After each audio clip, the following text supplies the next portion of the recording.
Soc Jordi Casanova, tenor granollerí d'adopció, que vinc a fer-vos 5 cèntims de la programació d'òpera al Teatre Auditori de Granollers. Com ja sabeu, en Mark Heilbron farà la presentació de cada una de les òperes el mateix dia de la funció. Però el que no sabeu és que en Marc i jo som amics des de fa anys i que intercanviem correspondència. Precisament us llegiré alguns fragments que fan referència a les òperes que aquesta temporada veureu al Teatre Auditori de Granollers i que ens porten els amics de l'Òpera de Sabadell. Molta gent pensa que l'òpera explica històries inversemblants i en part és cert. Per exemple, un filòsof que canta a Così fan tutte, o un príncep enamorat de la seva madrastra a Don Carlo, o les gelosies d'una dona siciliana del segle XIX, sembla que estan molt lluny del nostre present. Però hi ha la música. La música té la capacitat de fer-nos creïbles els sentiments que mouen aquests personatges, perquè els sentiments que els impulsen són universals. La música ens fa viure aquestes emocions amb tota la seva vigència, i l'efecte del gest teatral, les llums i l'escenografia ens fan endinsar en una experiència artística d'intensitat catàrtica.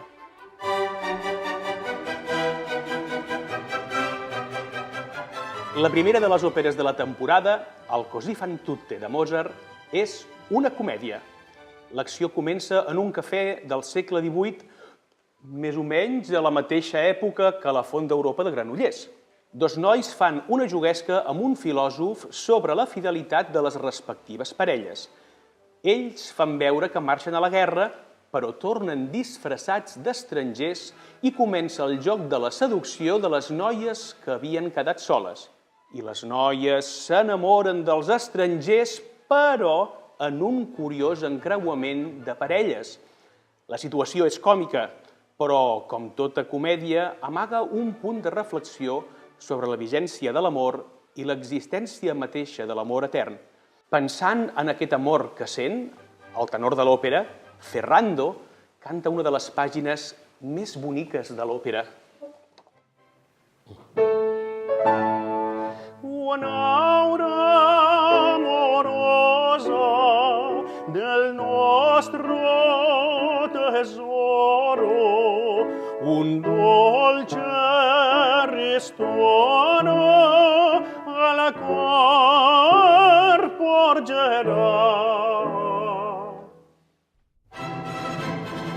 La segona de les òperes, el Don Carlo de Verdi, es basa en fets històrics adaptats literàriament al teatre dels sentiments. El vell Felip II es casa amb la jove Isabel de Valois. Ella pensava que la casarien amb el fill del rei, Don Carlo, i entre tots dos neix un amor inconfessable. A l'òpera hi apareixen molts sentiments completament actuals. L'ànsia de llibertat dels diputats de Flandes no pot tenir una lectura més actual. La soledat d'un rei poderós però que no se sent estimat per la seva dona, o les maquinacions ocultes del gran inquisidor que posen en dubte qui manega realment les decisions polítiques, també podrien tenir una translació actual. Quina millor ubicació que aquestes restes de la muralla medieval de Granollers, que ens parlen de les lluites i el poder del passat.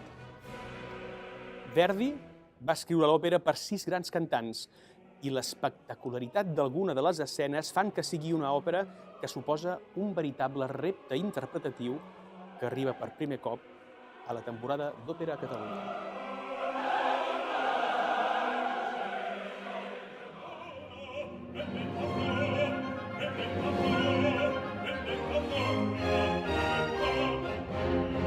Finalment, Cavalleria rusticana i Pagliacci de Leoncavallo, que són dues òperes veristes. Els ambients rurals del sud d'Itàlia, on es desenvolupa l'acció, parlen dels sentiments d'uns protagonistes als quals l'amor i la gelosia fa perdre la raó. Cavalleria té pàgines d'una bellesa melòdica incomparable.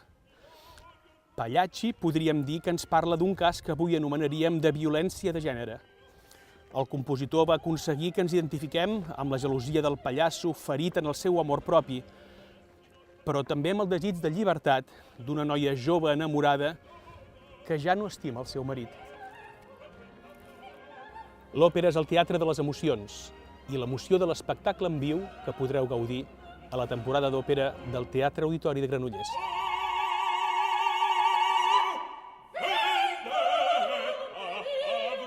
Oh,